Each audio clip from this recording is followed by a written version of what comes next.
क्या आप चेयर में बैठकर स्पेस जाना पसंद करेंगे? एक इंसान ने ऐसा ही किया था। आखिर स्पेस रॉकेट्स की गति कितनी होती है? अगर ये हमारे सामने से गुजरेगा तो क्या हम इसे देख पाएंगे? आपने रॉकेट लॉन्च होते वक्त उससे निकलते धुएं को तो देखा ही होगा। ये धुआं नहीं होता है, असल में ये कुछ और ही होता है। क्या होगा अगर रॉकेट के फ्यूल बीच में ही खत्म हो जाए? और ऐसे 10 इंटरेस्टिंग फैक्ट से आपको मैं वाकिफ कराने जा रहा हूँ। वीडियो को अंत तक देखें क्योंकि आधा अधूरा ज्ञान बहुत ही भारी होता है। तो चलते हैं वीडियो की तरफ। दोस्तों, आपके मन में ये ख्याल तो कभी न कभी आया होगा कि आखिर रॉकेट को लॉन्च करते वक्त इसमें से कितनी आवाजें आती है। दोस्तों, मैं आपको बता दूं, इसमें से इतनी आवाजें आती है कि आपके कान के पर्दे फट सकते हैं। ये करीबन 188 डेसिबल की आवाज निकालता है, जितना एक ब्लू व्हेल दहाड़ते वक्त निकालता है। जी हाँ, इतनी आवाज ब्लू व्हेल आसानी से निकाल सकता है, जबकि एक इंसान 120 से 130 डेसिबल तक की आवाज सुनने में सक्षम है। अगर आवाज इस रेंज से ऊपर चली जाती है तो ये आवाज हमारे कान के पर्दे को फाड़ सकता है। लेकिन साइंटिस्ट के रहते कोई भी समस्या का हल निकल ही जाता है। दरअसल रॉकेट से आवाज कम आए इसके लिए लॉन्च पैड के ऊपर पानी का छिड़काव किया जाता है। हालांकि इसके बाद भी आवाज बहुत ही ज्यादा होती है, जो कि एक प्लेन की टेक ऑफ के दौरान निकलने वाली आवाज के लगभग बराबर होती है। इस रॉकेट से निकलने वाले साउंड वेव्स को पानी एब्जॉर्ब कर लेता है। अब ये बिल्कुल भी मत बोलना कि रॉकेट लॉन्च होते वक्त ये धुआं कहां से निकलता है। दोस्तों, आप ये भी जानकर चौंक जाएंगे कि इसकी आवाज इतनी होती है कि स्पेस रॉकेट खुद ही ध्वस्त हो जाए। ये एक न्यूक्लियर एक्सप्लोजन जितना आवाज पैदा करती है। दोस्तों, एक नॉर्मल स्पेस रॉकेट की गति कितनी होती है? इतनी होती है कि मान लीजिए अगर आप बैठकर टीवी देख रहे हैं और रॉकेट वहां से गुजरे तो केवल आपको रॉकेट की आवाज सुनाई देगी, आप रॉकेट को देख नहीं पाएंगे।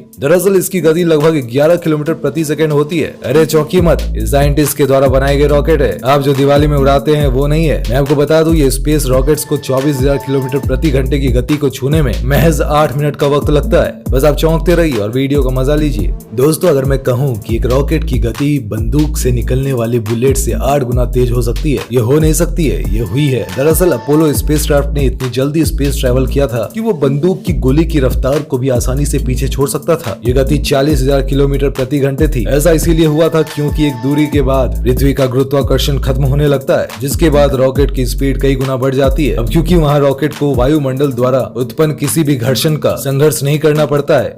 अगर कोई स्पेस रॉकेट का फ्यूल खत्म हो जाता है तो क्या होगा? देखिए, जल्दी से होगा नहीं, लेकिन अगर बाय चांस होता है तो बस रॉकेट अंतरिक्ष में हमेशा तैरती रहेगी। अब भले ही स्पेस रॉकेट के फ्यूल खत्म हो जाए। अब ऐसा इसीलिए होता है क्योंकि अंतरिक्ष में किसी भी चीजों को धीमा करने वाला कुछ नहीं होता है। अगर हवा होती तो ये रुक जाती और नीचे की ओर आ जाती। जैसे ही हमारी रॉकेट पृथ्वी के वायुमंडल को छोड़कर स्पेस में प्रवेश करती है, वैसे ही उसकी गति कई गुना बढ़ जाती है। दोस्तों, क्या आप जानते हैं पृथ्वी से अब तक का सबसे दूर का रॉकेट 2025 तक सूर्य के केंद्र से 6.9 किलोमीटर दूर होगा, और जब ये बहुत करीब आएगा तो 6,90,000 किलोमीटर प्रति घंटा की रफ्तार से ट्रैवल करेगा, जिससे ये मनुष्य द्वारा बनाई गई अब तक की सबसे तेज वस्तु बन जाएगी। दोस्तों, हमारी पृथ्वी तो सूर्य की परिक्रमा तो करती ही है, लेकिन अगर मैं कहूँ कि एक जानवर ने भी हमारी पृथ्वी का चक्कर लगाया है तो क्या आप मानेंगे? आपके मानने या ना मानने से नहीं होगा, ये हो चुका है। मैं आपको बता दूं, एक लाइका नाम का कुत्ता था जिसे सबसे पहले अंतरिक्ष में भेजा गया था। ये बात है 4 अक्टूबर 1957 की, जब सोवियत संघ ने मानव जाति के इतिहास में पृथ्वी का पहला आर्टिफिशियल सैटेलाइट, जिसका नाम स्पुतनिक 1 था,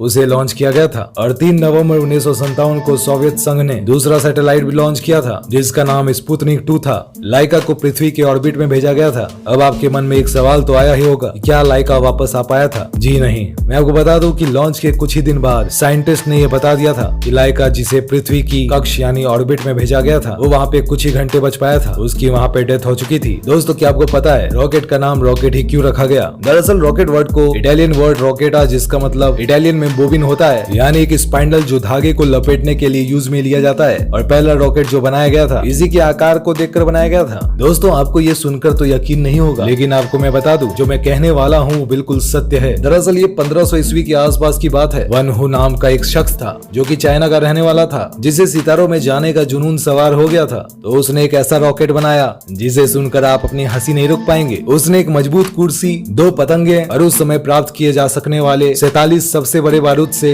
रॉकेट को तैयार किया था। और नतीजा कुछ ऐसा हुआ कि वो आसमान में जा पहुंचा और तारों को छू दिया। क्या ऐसा था क्या? बिल्कुल भी नहीं। उसके द्वारा बनाए गए रॉकेट उड़ने से पहले ही ध्वस्त हो गई। अंतरिक्ष में जाने के लिए की गई ये पहली कोशिश थी, जो कि असफल रही थी। उम्मीद करता हूँ आपको ये वीडियो पसंद आई होगी। मिलता हूँ फिर से आपसे एक शानदार वीडियो के साथ। अब तक के लिए गुड बाय।